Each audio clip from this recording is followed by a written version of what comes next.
48시간 뒤 당신의 계좌는 어디로 향합니까? 미국과 이란 사이에서 카운트다운이 시작됐습니다. 트럼프 대통령이 이란을 향해 호르무즈 해협을 열지 않으면 발전소를 초토화하겠다며 그 시한과 타격 목표까지 명시했습니다. 데드라인은 우리 시간으로 24일 오전입니다. 지금 무엇을 사야 합니까? 첫째, 방어 전략으로 에너지 ETF인 XLE와 국내 조선 해운주를 담으십시오. 둘째, 공격 전략으로 K방산 ETF인 코덱스 K방산 탑10과 플러스 K방산을 선점하십시오. 개미들은 공포에 손절하지만 스마트머니는 이 두 곳으로 돈을 옮기고 있습니다. 위기를 기회로 바꾸는 실전 전략. 함께 파헤쳐 보도록 하겠습니다. 트럼프의 최후 통첩은 이번이 처음이 아닙니다. 하지만 이번엔 결정적으로 다릅니다. 미국 중부사령부가 폭격 영상을 공개하고 타격 목표와 시한까지 구체적으로 명시했기 때문입니다. 호르무즈 해협, 전 세계 원유 물동량의 20%가 통과하는 이 좁은 바닷길은 폭이 가장 좁은 곳이 서울에서 인천 거리도 채 안 되는 39km에 불과합니다. 하루 2,000배럴, 유조선 수십 척이 줄지어 지나는 이 길이 막히면 무슨 일이 벌어질까요? 이란 의회는 이미 호르무즈 해협 봉쇄를 결의했습니다. 이란 혁명수비군은 해협 인근 선박들에게 봉쇄 경고 방송을 송출하고 있습니다. 사실상 정상적인 물류는 이미 마비 직전입니다. JP모건은 봉쇄가 장기화될 경우 유가가 배럴당 130달러까지 치솟을 수 있다고 경고했습니다. 브렌트유는 이미 이스라엘의 이란 핵시설 공격 이후 10% 넘게 올랐습니다. 한국은 수입 원유의 70%가 중동산이고 이 중 95%가 호르무즈 해협을 거쳐 들어옵니다. 남의 나라 전쟁이 아닙니다. 여러분의 주유비, 난방비, 그리고 주식 계좌에 직격탄이 날아오는 겁니다. 문제는 대부분의 개미 투자자들이 공포에 질려 손절부터 한다는 것입니다. 하지만 역사는 다른 교훈을 말해줍니다. 지정학적 위기는 늘 바겐세일의 시작이었습니다. 스마트머니는 이미 움직이고 있습니다. 지도 위에서는 가느다란 선처럼 보이지만 실제로는 세계 경제의 심장을 관통하는 동맥입니다. 호르무즈 해협은 이란과 오만 사이에 위치한 좁은 수로로 페르시아만과 오만만을 연결합니다. 이곳을 통해 사우디아라비아, 이라크, 쿠웨이트, 카타르, UAE의 원유와 천연가스가 아시아와 유럽으로 빠져나갑니다. 전 세계 해상 원유 물동량의 20%에서 최대 30%가 이 좁은 길을 지납니다. 대체 항로가 있긴 합니다. 사우디아라비아의 동서 송유관, UAE의 푸자이라 라인이 존재합니다. 하지만 이 모든 우회 경로를 합쳐도 전체 물동량의 30%도 감당하지 못합니다. 미국 에너지정보청에 따르면 잠재적 우회 여력은 하루 약 260만 배럴 수준에 불과합니다. 호르무즈가 막히면 대체 루트만으로는 절대 부족합니다. 그래서 시장은 봉쇄 가능성만으로도 민감하게 반응합니다. 실제 공급이 줄어들지 않아도 가격은 먼저 움직입니다. 이란이 호르무즈 해협 봉쇄를 언급하는 순간 이는 단순한 군사적 긴장을 넘어섭니다. 세계 경제의 혈류가 멈출 수 있다는 신호이기 때문입니다. 유가는 급등하고 금융시장은 불안해지며 각국의 통화와 물가가 연쇄적으로 요동칩니다. 봉쇄가 현실화되지 않더라도 그 가능성만으로도 시장은 즉각 반응합니다.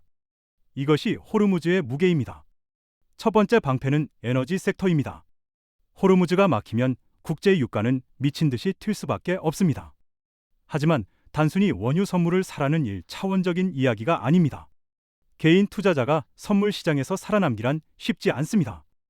대신 에너지 ETF를 활용하십시오. 미국 에너지 대기업에 투자하는 엑셀이는 엑슨모빌과 쉐브론 같은 거대 정유사를 담고 있습니다.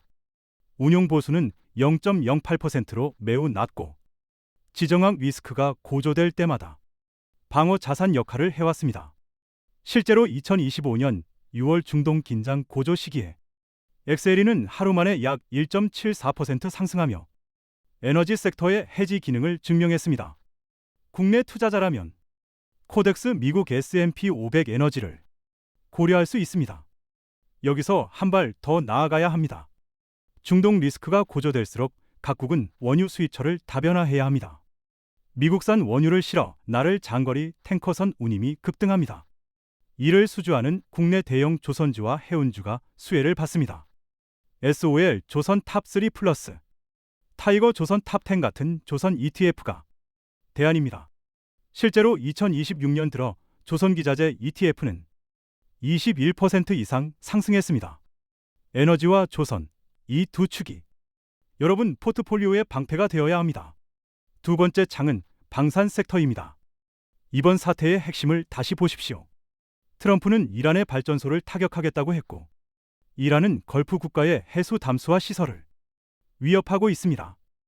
양국이 서로의 필수 인프라를 정조준하고 있는 겁니다. 사막 국가에서 물이 끊기는 것은 멸망을 의미합니다. 중동 국가들의 수자원 안보에 초비상이 걸렸습니다. 이에 따라 안티드론 시스템, 요격 미사일, 방공 체계에 대한 수요가 폭발하고 있습니다. K방산의 추가 수출 모멘텀이 열리는 순간입니다. 숫자로 확인해 보겠습니다. 2025년 K방산 5개사의 수출 비중은 지속적으로 증가했고 2022년부터 2024년까지 매출은 연평균 17.1%, 영업이익은 44.7% 성장했습니다. 플러스 K방산은 2025년 한 해 동안 168.88% 상승하며 ETF 수익률 2위에 올랐습니다. 2026년에도 이 흐름은 계속되고 있습니다. 연초 대비 코덱스 K방산 탑10는 25.51%, 플러스 K방산은 25.66% 상승했습니다. 한화 에어로스페이스, 현대로템, LIG넥스원, 한국항공우주가 핵심 종목입니다. 전문가들은 방위산업의 호황이 향후 8년에서 10년간 지속될 것이라고 전망합니다. 단기 테마가 아니라 구조적 성장입니다. 남들이 다 아는 방산주를 넘어서야 합니다. 이번 사태에서 가장 간과되고 있는 섹터가 있습니다. 바로 수자원입니다. 이란이 걸프 국가의 해수 담수화 시설을 위협하면서 중동의 생명줄이 흔들리고 있습니다. 사우디아라비아, UAE, 쿠웨이트, 카타르는 국민이 마시는 물의 상당 부분을 해수 담수화에 의존합니다. 이 시설이 타격당하면 국가 존립 자체가 위협받습니다. 두 가지 시나리오가 열립니다. 첫째, 시설 방어를 위한 추가 방공 체계 도입입니다. 이미 앞서 말씀드린 K방산 수혜와 연결됩니다. 둘째, 시설 타격 시 긴급 복구에 투입될 수처리 및 수자원 인프라 기업들의 부상입니다. 글로벌 수처리 ETF로는 PHO, CGW 같은 상품이 있습니다. 국내에서는 수처리 관련 기업들이 새로운 지정학적 수혜주로 떠오르고 있습니다. 중동 재건 수요는 전쟁이 끝난 후에도 수년간 지속됩니다. 파괴된 인프라는 반드시 복구되어야 하고 그 과정에서 천문학적인 자금이 투입됩니다.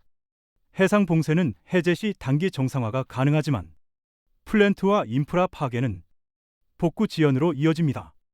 전쟁 보험 재개, 선복 정상화, 항만 운영 정상화까지는 상당한 시차가 발생합니다. 변동성은 장기화될 수 있습니다. 물을 지배하는 자가 중동을 지배합니다.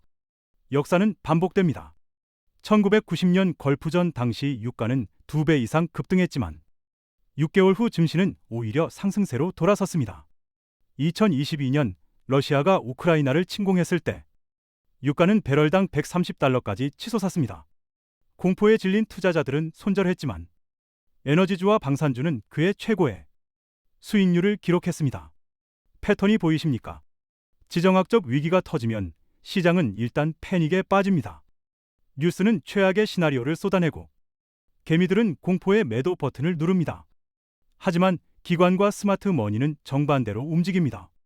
그들은 공포가 극에 달할 때 매수합니다. 왜냐하면 위기는 영원하지 않기 때문입니다. 전쟁은 끝나고 봉쇄는 풀리고 시장은 결국 제자리를 찾습니다. 그 과정에서 저점에 산 자산은 폭발적인 수익을 안겨줍니다. 물론 맹목적인 매수는 위험합니다. 뉴스에만 기대서 포지션을 확대하는 단기 테마 추격 매수는 피해야 합니다. 변동성은 일시적일 수 있지만 가격은 이미 반영된 뒤일 수 있기 때문입니다. 핵심은 섹터 선별입니다. 에너지, 방산, 수자원이라는 세 축을 중심으로 포트폴리오를 구성해야 합니다. 기회가 크면 리스크도 큽니다. 몇 가지 시나리오를 냉정하게 점검해야 합니다. 첫째, 극적인 협상 타결입니다. 이란 내부 정권 변화나 전격적인 정전 협상이 이뤄지면 전쟁 프리미엄은 하루 만에 빠집니다. 유가가 20% 이상 폭락할 수 있습니다. 에너지 ETF에 올인한 포트폴리오는 순식간에 손실을 볼 수 있습니다. 둘째, 장기 봉쇄입니다. 호르무즈 봉쇄가 한 달 이상 지속되면 유가는 배럴당 150달러를 넘어 200달러까지 치솟을 수 있다는 전망도 있습니다. 이 경우 전 세계 인플레이션이 재점화되고 연준의 금리 인하는 멀어집니다. 기술주 중심의 성장주는 조정 압력을 받습니다. 셋째, 환율 변수입니다.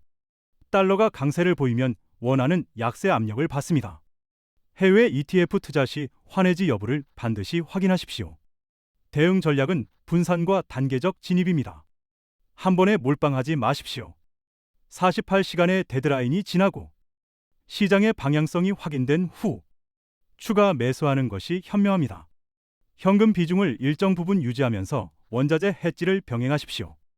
변동성이 클수록 인내심이 수익을 결정합니다. 정리하겠습니다. 트럼프의 48시간 최후 통첩은 공포의 시간이 아니라 선택의 시간입니다. 방어 전략으로는 에너지 ETF인 XLE와 국내 조선 해운 ETF를 담으십시오. 공격 전략으로는 K방산 ETF인 코덱스 K방산 탑10 플러스 K방산을 선점하십시오. 그리고 남들이 보지 못하는 히든 섹터, 수자원 관련주까지 시야를 넓히십시오. 역사적으로 전쟁과 지정학적 위기는 늘 훌륭한 주식 박앤세일 기간이었습니다. 2008년 금융위기, 2020년 코로나 팬데믹, 2022년 러시아 우크라이나 전쟁 모두 공포의 정점에서 매수한 투자자들에게 최고의 수익을 안겨줬습니다. 물론 모든 위기가 기회인 것은 아닙니다. 핵심은 무엇이 진짜 수혜를 받는지 구별하는 눈입니다. 뇌동매매는 금물입니다. 팩트를 기반으로 구조적 성장 섹터를 선별해서 단계적으로 진입하십시오. 여러분은 트럼프의 48시간이 끝나는 24일 아침 시장이 위로 튈 것이라 보십니까? 아래로 꽂힐 것이라 보십니까? 지금 가장 눈여겨보고 있는 에너지나 방산 종목이 있다면 댓글로 남겨주세요. 핀셋으로 집어내듯 분석해드리겠습니다. 오늘 영상이 유익하고 재밌으셨다면 구독과 좋아요 부탁드리겠습니다. 영상 제작에 큰 힘이 됩니다. 다음 영상에서 뵙겠습니다.